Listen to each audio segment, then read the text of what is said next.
안녕하세요. 편입문법 핵심의 지평. 자, 장정희입니다. 저는 김영플러스 강남 캠퍼스랑 그다음에 김영편이 부평 캠퍼스에서 문법을 지금 담당하고 있고요. 제가 이 자리에 쓴 거는 9월하고 10월, 11월하고 12월에 우리가 이제 선행반 들어가는데, 제가 아무래도 부평에서는 새벽이랑 저녁에 사회권반 담당이거든요. 그래서 특히 약간 선행으로 와서 일찍 좀 시작을 한 학생들이 아무래도 사회권반에 많이 가거든요. 그래서 그걸 목표로 좀 해서, 특히 이제 우리가 이렇게 제가 책이 있는데 요거를 내년에 이제 할 거예요. 좀 두께가 두껍죠. 이 정도 문법을 하시려면 아무래도 조금 기초가 좀 깔려 있어야 되고요. 그러니까 저는 아무래도 이제 수업을 하다 보니까 약간 기초가 좀 안 돼서 온 학생들이 은근히 있더라고요. 그래서 이 책을 따라가기 위해서 아무래도 좀 이제 뭐 간접 의문문 이러면 명사절, 뭐 의문사절, 의문사 주어 동사, 그 의문사에는 또 의문대명사, 형용사, 부사. 지금 뭔 말인지 모르겠죠. 그럼 빨리 오셔야 돼요. 그래서 이런 것들을 좀 기초를 제가 깔아줘야 나중에 딱 들어갔을 때 의문사절 어수는 의주동이야 이런 식으로 해서 문제를 나중에 풀 수가 있거든요. 자, 그래서 우리는 지금 선행반에 와야 되는 이유를 제가 좀 설명을 했고, 이제 제가 어떤 걸 할 거냐면 9월, 10월에는 이런 식으로 뭐가 되게 많죠. 이런 것들을 이제 뭐 가정법, 그러면 이제 가정법 과거 완료, 미래, 혼합이라든가, 또는 예를 들어서 아니면 요런 거 한번 해볼까요? 강조 구문 같은 거. 이런 거는 보통 여러분이 기초가 돼서 오겠지라고 생각을 해서 독해나 논리 교수님들이 막 하세요. 근데 이거를 저는 혹시 모르니까 이제 강조 구문 같은 걸 해줄 건데, 예를 들어 뭐 it is, that 이런 거 들어보셨죠? 강조 구문 예를 들어서 자, 뭐 주어를 강조하면 동사, 뭐 목적어, 부사 이런 식으로 올 수가 있고, 자, 목적어를 강조하면 나머지 것들 주어, 동사, 부사. 그 다음에 뭐 부사를 강조하면 뒤에는 완전하게 뭐 주어, 동사, 목적어 이런 식으로 올 건데, 이런 거를 선행반에서 간단히 제가 할 거예요. 근데 이게 이제 나중에 내년에 이제 문제에서 어떻게 나오냐면, 여기 부사 있죠. 얘를 갖다가 예를 들어서 뭐 not until 이런 부사 같은 거, 이런 걸 강조하기에 문제가 살짝 이제 뭐 변형이 될 거예요. 그래서 뭐 전치사면 명사, 접속사면 주어 동사 이런 강조구문을 할 건데, 나중에 이제 어떤 게 나오냐면 여기서 변형이 들어가요. 예를 들어 강조구문에서 빼서 이 not until 있죠. 얘를 문두로 빼버리면, 자, 뭐 부정부사 같은 게 문두 나오면 뒤에 주절이 도치가 된다. 이런 거 들어보셨죠? 이런 게 이제 기출문제 같은 데 보면 나올 거예요. 그래서 이런 거를 따라가기 위해서는 강조 구문이 어떤 건지 알아야 되겠죠. 그러니까 그런 것들을 제가 선행반에서 해줄 거예요. 그럼 여러분이 아무래도 내년에 갔을 때 기출문제 같은 거 풀 때도 이제 부드럽게 따라갈 수가 있겠죠. 그래서 그게 선행반의 제가 목표고요. 자, 좀 전에 얘기했었는데 아까 도치했죠? 여기 6번에 도치 있네요. 이런 것들.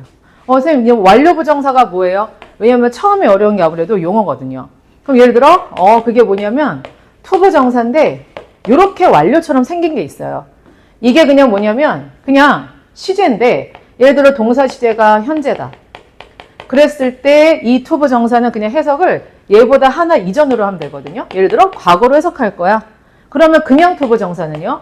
얘는 따라갈 거예요. 얘 현재니까 현재로. 이런 식으로 간단하게 여러분이 문법 용어 어렵지 않게 알아들을 수 있게끔 정리를 하는 거예요. 9월, 10월에는. 그걸 제가 목표로 할 거고, 그 다음에 이제 11월, 12월에는 아무래도 이제 내년 거를 대비해서 좀 더 들어가야 되겠죠. 그래서 조금 중요한 동사, 시제, 수동태. 이게 가장 기본이거든요. 여기다가 약간 접속사, 관계사 들어가면 문장이 막 2개, 3개 막 길어져요. 이런 것들이 거의 이제 기출문제 보면 나오는데, 이런 것들을 아무래도 선행반에서 조금 잡고 제가 들어갈 거예요. 그러니까 무조건 내년에 따라갈 수 있게끔, 얘를 충분히 소화하고 사회권 문제를 풀 수 있게끔 우리가 만드는 게 이제 선행반에서 할 일이거든요. 그러니까 이런 거가 아무것도 없이 기초가 오니까 이제 내년이 힘든 거고 문법이 안 돼요. 그런 거 포기하고. 그러니까 이렇게 되는 거라서 여러분이 이걸 따라갈 수 있게끔 만드는 게 제 목표고, 이런 것들은 이제 오시면 제가 OT 할 때 설명을 할 거고요. 간단히 제가 나중에 기출문제 같은 거 할 때 기출문제를 한 10개 대학을 제가 하거든요.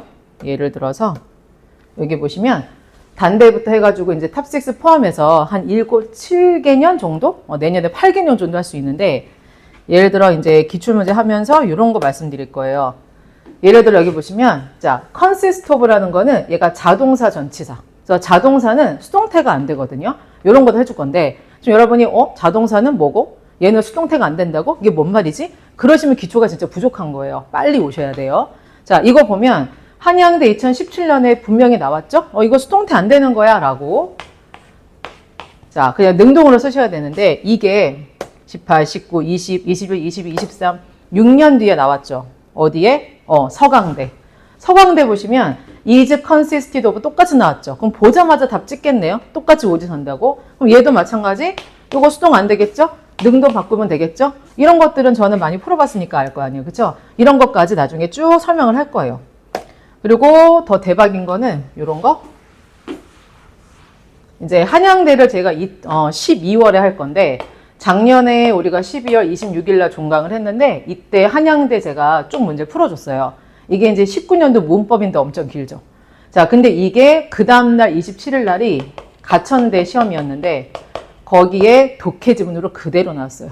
그래서 아무래도 분석해준 거 다 기억이 나니까 학생들이 그냥 바로 그냥 문제를 풀었다 하더라고요. 그러니까 이런 독해 지문 하나 나왔을 때 우리가 시간을 2, 3분을 벌 수 있겠죠. 그러니까 뭐가 나올지 어떨지 몰라요. 그래서 나중에 기출문제를 저는 10개 풀 건데 그런 걸 따라가기 위해서는 당연히 문법 이론 같은 거, 파트별, 종합문제 연습이 돼 있어야 되고 제일 중요한 건 이론인데 그거를 따라가기 위해서는 선행반에서 그에 대한 기초적인 걸 하고 들어가셔야 돼요. 왜냐하면 밑에가 없이 위로 올라갈 수가 없거든요. 그래서 그거를 하기 위해서 우리가 선행반을 한다라고 생각하시면 될 것 같아요. 그래서 오늘은 이만 줄이고 이제 학원에 오셔서 저랑 수업을 하게 되면 이렇게 자세하게 그다음에 뭐 상담 필요하면 상담 그다음에 뭐 질문 같은 거 있으면 갖고 오시고 해서 제가 많이 서포트 해드릴 테니까 오실 거면 일찍 오셔서 준비해서 약간 살건 대학을 좀 바라봤으면 좋겠어요. 그러면 학원에서 만나도록 할게요. 감사합니다.